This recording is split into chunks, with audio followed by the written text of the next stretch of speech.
दोस्तों नमस्कार। आज हिंदी व्याकरण में काव्य सौंदर्य के तत्व से महत्वपूर्ण अलंकार की क्लास, जो कि परीक्षा के लिए बहुत ही महत्वपूर्ण एवं उपयोगी है। यहीं से बार बार प्रश्न पूछे जाते हैं। पहला प्रश्न कह रहा है, बाल में काला नाग लिपटा है। यहाँ पर अलंकार पहचानना है। कौन सा अलंकार है? बाल में काला नाग लिपटा है। तो भैया काला नाग और बाल के बीच की जो है भेद जो है वो समाप्त किया जा रहा है। तो क्या हो जाएगा? रूपक अलंकार। मतलब जो बाल हैं वो बिल्कुल काले नाग के समान है, समानता दिखाई जा रही है। जहाँ पर समानता दिखाई जाए उपमेय और उपमान में, वहाँ पर क्या होता है? रूपक अलंकार। ये ध्यान रखिएगा। और उपमा में सा सी से वाचक शब्द कहीं ना कहीं दिख जाते हैं। रूपक हो गया। अनुप्रास में वर्णों की आवृत्ति बार बार होती है, ध्यान रहे। यमक में शब्द का जोड़ा मिलेगा और अर्थ अलग अलग होता है। श्लेष में शब्द एक बार, लेकिन उसके कई अर्थ उसमें चिपके होते हैं। श्लेष का अर्थ होता है चिपकना। अतिशयोक्ति में बहुत बढ़ा चढ़ा करके, बाकी क्लास में अलंकार की जो थ्योरी की क्लास है उसमें सब कुछ मिलेगा। जितना ज़्यादा रिवीजन करेंगे उतना ज़्यादा ही क्लास समझ में आएगी, अलंकार समझ में आएंगे। तो यहाँ पर रूपक अलंकार है। कौन सा अलंकार है? रूपक। बढ़ते हैं प्रश्न संख्या 2 की तरफ। प्रश्न संख्या 2 कह रहा है, राम सा वीर। इसमें कौन सा अलंकार है? तो भैया प्रश्न 2 कह रहा है राम सा वीर। अभी हमने उपमा अलंकार में वाचक शब्द बता दिया है। सा सी से समान कहीं पर दिख जाए तो सीधे उपमा अलंकार। और यहाँ पर मैंने आंसर में टिक भी कर दिया है। आप नोट्स बनाना चाहें तो बना सकते हैं। बहुत ही इम्पोर्टेंट क्लास है दोस्तों। बस यही समझकर क्लास बना लीजिए कि सोचने वालों को मंजिल कभी मिल नहीं सकती, कुछ न कुछ तो करना ही पड़ता है। वही है, सोचने से कहाँ मिलते हैं तमन्नाओं के शहर। मंजिल पाने के लिए तो कुछ न कुछ करना ही पड़ता है। वही सोच लीजिए। यहाँ पर क्या है? उपमा अलंकार। प्रश्न संख्या 3 देखिए। प्रश्न संख्या 3 कह रहा है, नयन में। नयन ने नयन से नयन को देखा। कौन सा अलंकार है? देखो भैया यहाँ पर शब्द जोड़े से दिख रहे हैं। नयन ने नयन से नयन को देखा, तो और सबका अर्थ भी अलग अलग है। तो यहाँ पर यमक अलंकार। शब्द का जोड़ा दिखे और अर्थ अलग हो तो वहाँ पर यमक। प्रश्न संख्या 4, सागर सा गंभीर है। फिर सा शब्दवाचक शब्द दिखा। सागर सा गंभीर है तो उपमा अलंकार। फिर प्रश्न संख्या 5, कमल समान मुख। कमल समान मुख, सा सी से सम समान, उपमा। फास्ट रिवीजन, ट्रिक याद कर लीजिए। परीक्षा में परिभाषा काम नहीं करती है, ट्रिक ही काम करती है, क्योंकि ट्रिक से जल्दी सवाल हल होता है। प्रश्न संख्या 6 देखिए, मोर बोला मधुबन में। मोर भैया मधुबन में बोलेगा तो मोर बोलने का मतलब है मानवीकरण। कौन सा अलंकार? मानवीकरण। जब किसी प्रकृति की दी हुई चीज़ों को, प्रकृति की, जब कहीं पर प्रश्न 6 कह रहा है मोर बोला मधुबन में, तो यहाँ पर भैया मानवीकरण किया गया है। तो कौन सा अलंकार? मानवीकरण। प्रश्न संख्या 7 कह रहा है, चांदनी मुस्करा रही थी।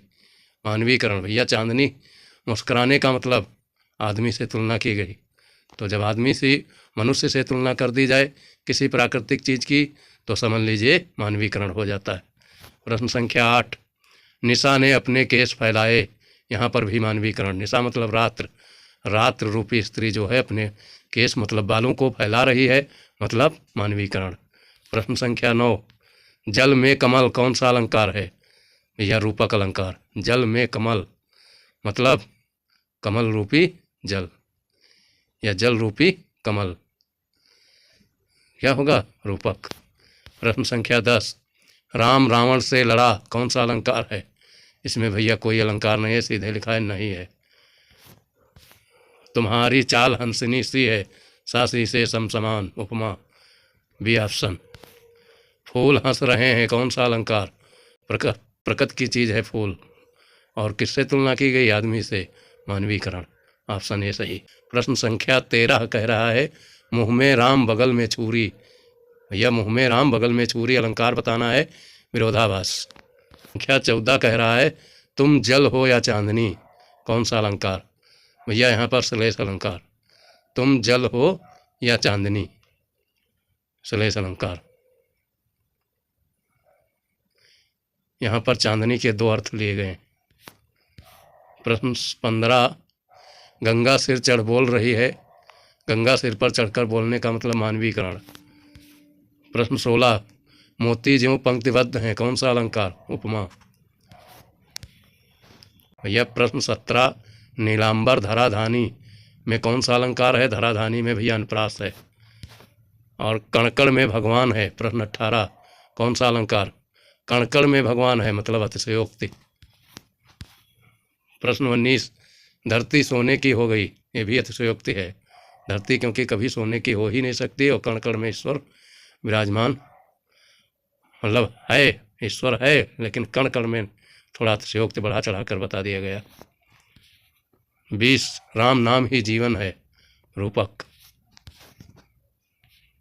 तेरी मुस्कान बिजली सी है, सासी से सम उपमा। हाथी के दांत खाने के और दिखाने के और, कौन सा अलंकार? विरोधाभास। प्रश्न 23, रवि कर जाल बुन रहे हैं, मानवीकरण।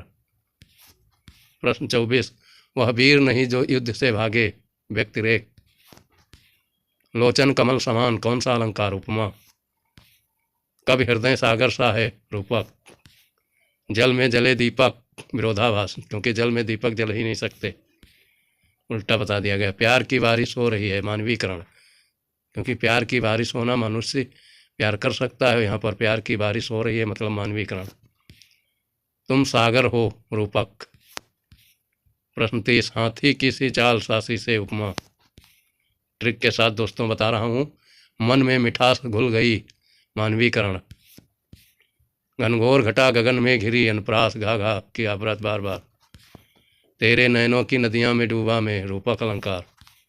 हिमशिला पर जलता दीप, विरोधाभास, क्योंकि बर्फ के शिला पर दीप जल ही नहीं सकता, उसमें जो तेल घी होगा वो जम जाएगा, विरोधाभास, उल्टा बता दिया गया। नील गगन मुस्काया, मानवीकरण, मनुष्य से तुलना की गई।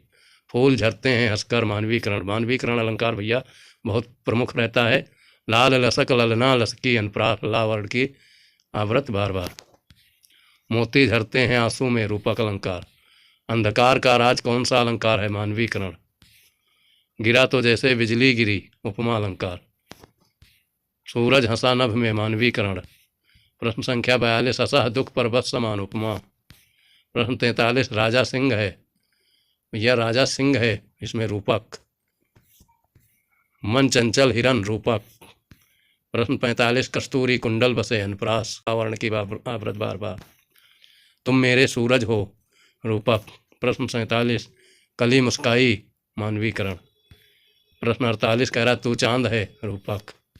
तेरी हंसी फूलों जैसी, उपमा, जैसी आ गया है। दिल सागर बन गया, रूपक अलंकार। लो दोस्तों, यहाँ पर आज मैंने फर्स्ट क्लास रिवीजन कराई, अलंकार की क्लास भी आज कंप्लीट हो गई। इसी तरह मैं बारी बारी से एक एक क्लास लेकर आता रहूँगा, और आप लोग बराबर तैयारी करते रहिए। मैं अगली क्लास के साथ उपस्थित होऊंगा। थैंक यू दोस्तों।